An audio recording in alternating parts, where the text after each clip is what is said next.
The test begins with the recruit wearing a 15-pound weighted vest, sitting in a chair studying a picture of a subject for 5 seconds. After 5 seconds, the proctor says go, and the recruit runs around the entire course.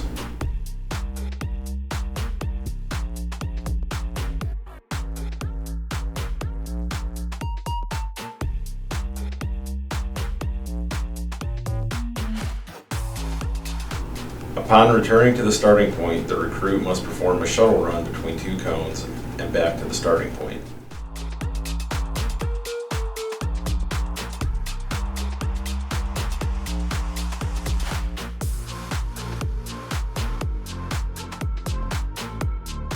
Then the recruit grabs 2 25-pound kettlebells or dumbbells and runs to the second cone and back to the starting point, where they must place the bells down exactly like they found them. Failure to do so will cost the recruit 2 seconds.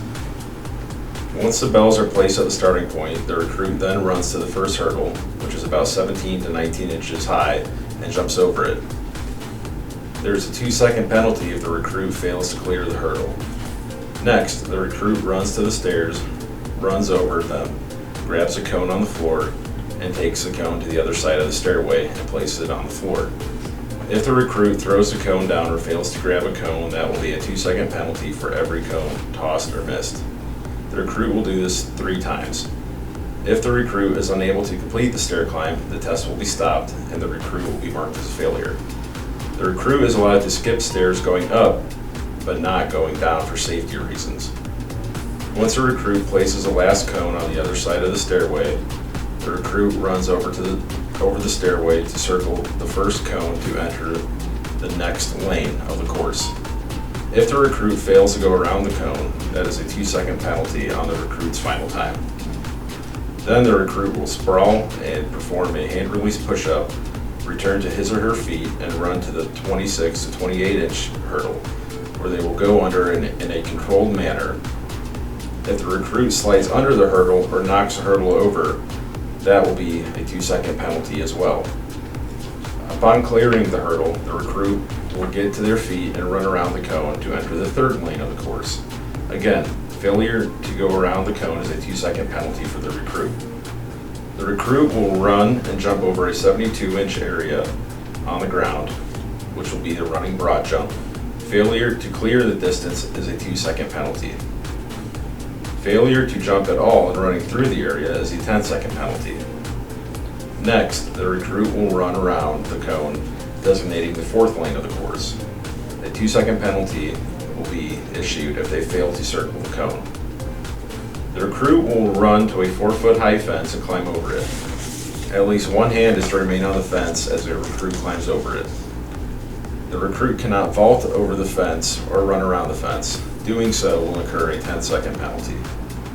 The recruit will then run around the next cone to the 5th lane, where they will run to the designated spot and sprawl to do a second hand release push-up. The recruit will come to their feet and run around the final cone into the 6th lane, where they will run to a 180-pound dummy and drag it about 20 feet around a cone and drag it back 20 feet to where they found it. The recruit cannot hit the cone with the dummy.